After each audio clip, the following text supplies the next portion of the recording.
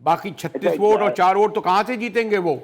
جہاں تک مجھے پتا ہے کہ وہ ایم کیو ایم نے ابھی اپنے ٹکٹ اس طرح سے اناؤنس نہیں کیے ہیں، لیکن جو بھی ظاہر بات ہے جب آپ ایک پارٹی میں جاتے ہیں اجتماعی کیفیت کے اندر، تو اب جو بھی پارٹی فیصلہ کرے اس نہیں، کے لیکن آگے جن لوگوں نے ڈسپلن کی خلاف ورزی نہیں کی، جن لوگوں نے ان کے نامنیشن پیپر بھرے، کیا خدائی خدمت گار کے طور پہ بھر دیے انہوں نے؟ نہیں، جتنی میری معلومات ہیں اس لحاظ سے تو انہوں نے پارٹی کی اجازت سے ہی، اور پارٹی نے ان کو یہ جو پروپوزر اور سیکنڈر دیا، اور یقیناً اس کے اندر کہیں زیر غور بھی رہا ہوگا ساری چیزیں. دیکھیے میرا خیال میں اب مجاہد بھائی جہاں آپ نے اتنا صبر کیا ہے تو اب تو میرا خیال میں ایک آدھ دن کی بات ہی ہے کہ جس کے اندر اناؤنسمنٹ ہو جائے گا، اور پھر اس کے بعد 2 تاریخ کو پرچہ آؤٹ ہو جائے گا انشاءاللہ 2 تعالی. تاریخ کو پرچہ آؤٹ ہوگا، لیکن پہلے آپ کو نامنیٹ تو پارٹی کرے. میں بتایا نا کہ جب آپ کسی پارٹی کے ساتھ ہوتے ہیں، دیکھیں مجھے یہ ذہن میں رکھے مجاہد بھائی کہ میں نے قومی اسمبلی کا الیکشن پی ٹی آئی کو بنانے کے 22 سال کے بعد میں بانی رکن تھا، پہلا کراچی کا صدر نہیں، تھا. مجھے تو صرف اللہ نے آخری بات یہ کہ آپ اگر خود کھڑے ہوئے ایم کیو ایم کے اتنے ووٹ ہیں کہ اس میں آپ سینیٹر منتخب ہو سکتے ہیں 40 یا 45 ووٹوں کے ساتھ. میں نے بہت فائن کیلکولیشن نہیں کی، لیکن مجھے یقیناً میں نے یہ طے کیا کہ میرے پاس مجھے کوئی سیاسی رول پلے کرنا ہے، اور چونکہ یہ پارٹی تھی قومی اسمبلی کے الیکشن میں نہیں کھڑا ہوا تھا، تو اس کے اندر مجھ سے کہا، جب پارٹی نے کہا کہ آپ فائل کریں، اور مجھے پروپوزر اور سیکنڈر ظاہر میں میرے بھی ایم کیو ایم کے میری پارٹی کے ایم پی ایس تھے، تو میں نے اپنے کاغذات جمع کرائے ہوئے ہیں، اور پھر بس وہ ٹھیک ہے نجیب بھائی، میری یعنی عام طور پر لائیو کہنے میں حرج نہیں، آپ کے لیے کہہ سکتا ہوں، نیک خواہشات بھی ہیں، اور امید بھی کرتا ہوں کہ آپ میرٹ پر اور بغیر کسی وہ جو آج کل معروف معنوں میں نہ کوئی بریف کیس دیں گے، نہ کوئی چھوڑیے ان باتوں کو. نجیب ہارون صاحب بہرحال میں نے پہلے ریجیکٹ ہوئے یہ، تھے. لیکن مجاہد بھائی آپ کو یہ ضرور پتہ ہونا چاہیے کہ میں نے یہ تو ٹیکس دینا تو ایک طرف ہے، جو اللہ کی مہربانی سے میرا طور امتیاز بھی رہا، لیکن 5 سال اسمبلی میں شاید کہ آپ جانتے ہیں، آپ کی تاریخ پہ بڑی نظر ہے، کوئی بھی پاکستان میں بڑے بڑے نام ہیں اور آپ سب کو جانتے ہیں، یہ کہہ سکتا ہے جو میں کہہ رہا ہوں آن ریکارڈ کہ 5 سال میں جو قومی اسمبلی کا رکن رہا تو میں نے نہ 1 روپے سرکار کے خزانے سے تنخواہ، نہ سیشن کا الاؤنس، نہ میرے خیال ہے آپ کو نجیب بھائی آپ کو وضاحت کرنے کی ضرورت بھی نہیں ہے، آپ کو وضاحت کرنے کی ضرورت نہیں ہے. میں ذاتی طور پر بھی جانتا ہوں، اور یہ سب بات ریکارڈ پر ہے. اور جیسے میں نے آپ سے کہا کہ نجیب ہارون جو ہیں وہ ان کا ریجیکٹ ہوئے تھے، اب منظور ہو گئے. امیدوار ہیں، دیکھنا یہ ہے کہ 2 اپریل کو واڈا کو ایم کیو ایم کے ووٹ ملتے ہیں یا ہمارے محترم نجیب ہارون کو. اس کے ساتھ ایک بریک کی جانب.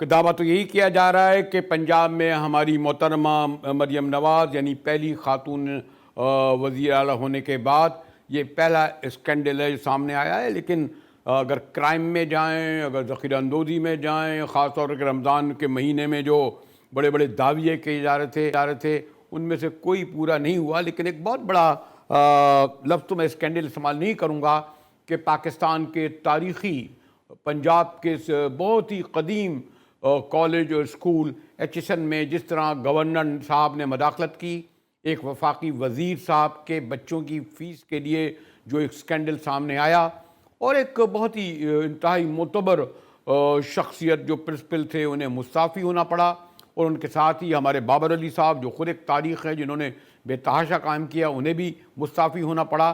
ان جیسے لوگوں نے جو ایجوکیشن کے حوالے سے سوسائٹی میں اپنے ایک کردار کے اعتبار سے لاہور نہیں پنجاب بلکہ پاکستان بھر میں اپنا ایک مقام رکھتے ہیں، اور ہمارے بڑے آسانی سے گورنر بلیغ الدین نے اپنی پارٹی کی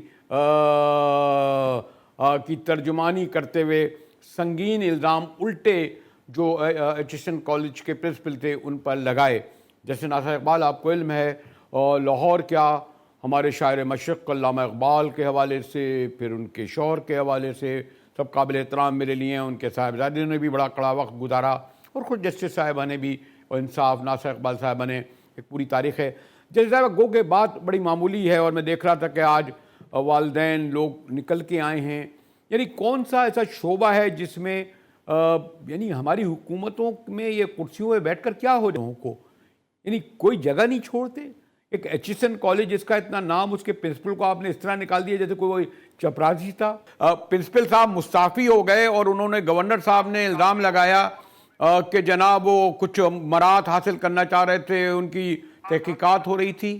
جی مجھے تو اس میں کوئی جو ہے نا وہ صداقت نظر نہیں آتی. مجھے تو لگتا ہے یہ جو احد چیمہ ہے، اس نے یہ اپنے 2 صاحبزادوں کو وہاں زبردستی داخل کرا لیا، اور فیس کوئی ہو ہی نہ. اب یہ بتائیں، یہ لوگ فیس نہ دیں گے تو کون دے گا فیس؟ اور یہ اتنا بڑا کالج ہے، اور اس میں جو تعلیم ہے اس کا معیار بھی ہے، اس کے اساتذہ کی تمام کی تنخواہیں بھی دینی ہیں، پھر گراؤنڈس کو بھی مینٹین کرنا ہے، بچوں کو بھی دیکھنا ہے کہ ہر چیز ان کی برابر ہو. تو کیا کرے؟ اور وہ میں سمجھتی ہوں ٹامسن نے بالکل ٹھیک کیا. وہ کہنے لگا جی میں یہاں نہیں رہ سکتا، اتنی زیادہ اس میں وہ ہے دخل اندازی سرکاری افسروں کی. جیسے صاحب کیا کوئی فیس کوئی لاکھوں کروڑوں میں جو معاف کرا دیا انہوں نے، کہ کون آئے اور کون نہ آئے. جیسے صاحبہ احد چیمہ صاحب نے کیا فیس کیا لاکھوں روپے یا کروڑوں میں، جو یعنی ان کو اتنی بیچارے وہ مستحق تھے کہ وہ انہیں معاف کرانی پڑی. عام طور پہ ہم نے سنا ہے کہ اسکولوں میں ایک طریقہ ہوتا ہے معافی کا، لیکن احد چیمہ صاحب وفاقی وزیر ہیں، 3 ماہ کی فیس ہے. یہ تو اصل میں پاور شو کا انا کا مظاہرہ کیا جا رہا ہے نا غالباً.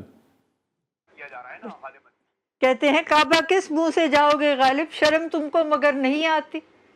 یہ تو شرم کا مقام ہے ان سب کے لیے، اور میرا خیال ہے ان کو کالج سے نکال دینا چاہیے.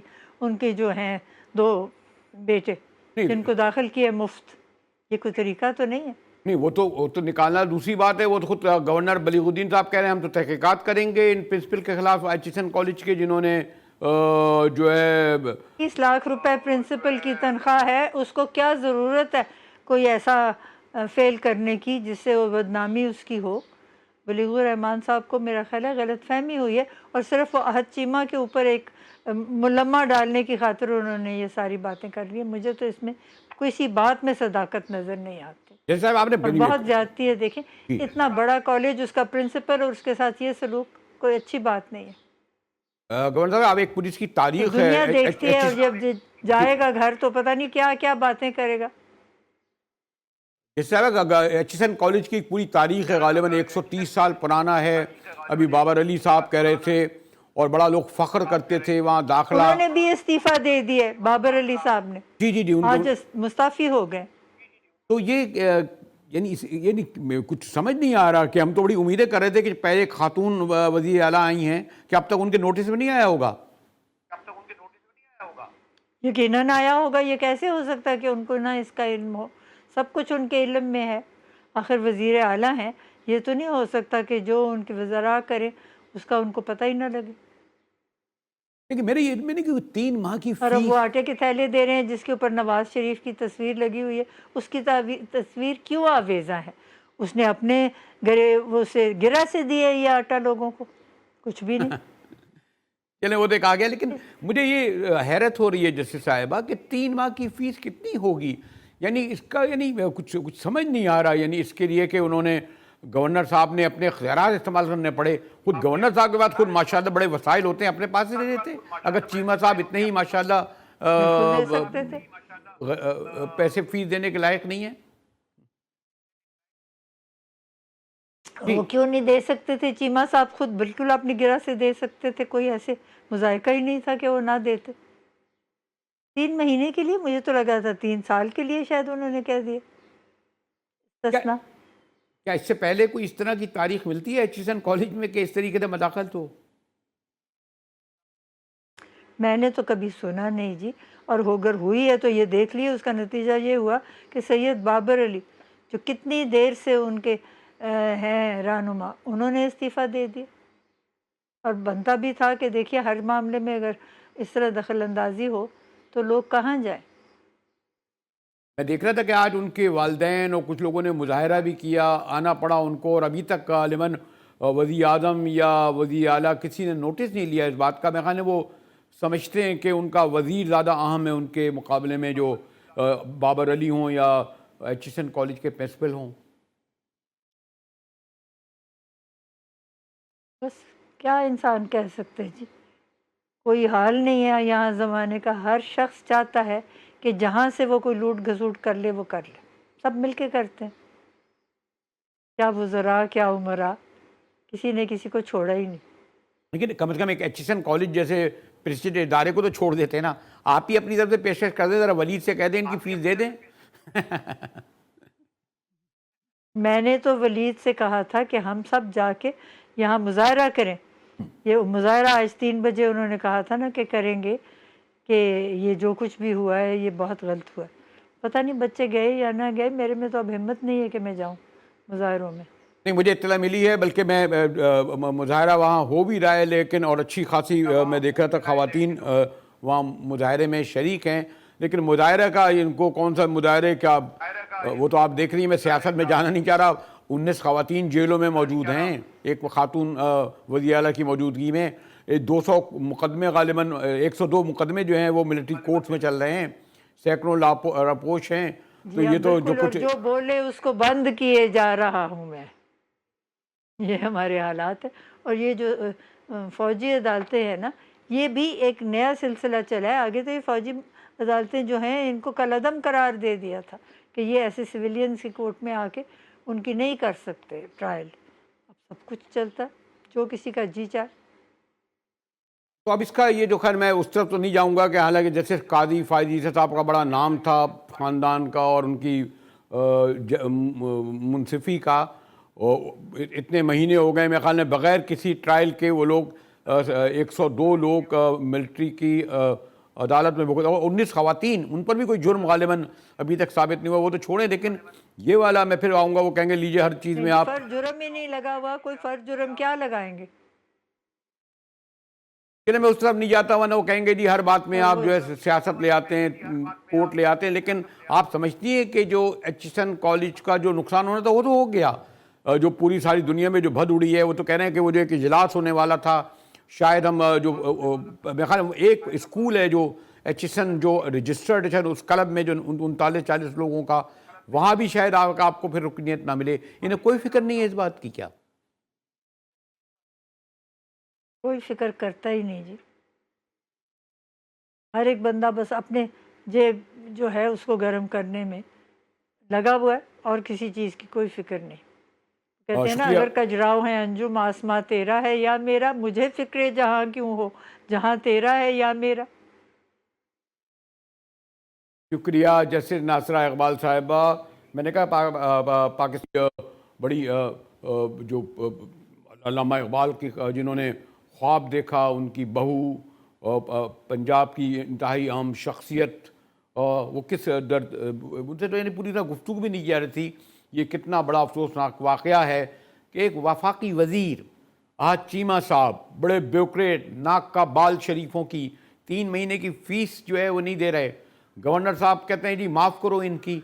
یعنی کوئی شعبہ تو آپ چھوڑ دیے، اس کو مستعفی ہونا پڑا. بابر علی جیسے آدمی کو مستعفی ہونا پڑا، اور ابھی تک 48 گھنٹے تو گزر گئے، نہ سی ایم نے کچھ کہا، نہ وفاقی حکومت نے کہا. حکومت میں جاتے ہی جو ہے ان کے اب میں اس سے زیادہ کچھ نہیں کہنا چاہتا.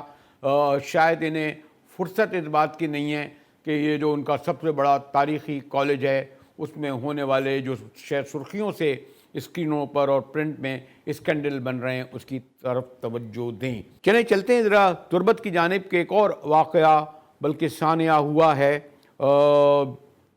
آپ نے دیکھا ہوگا کہ ابھی کچھ دن پہلے گوادر میں واقعہ ہوا اور ایک یہ ہوا. ملتے ہیں، گفتگو کریں گے اپنی بیورو چیف سے ایک بریک کے بعد.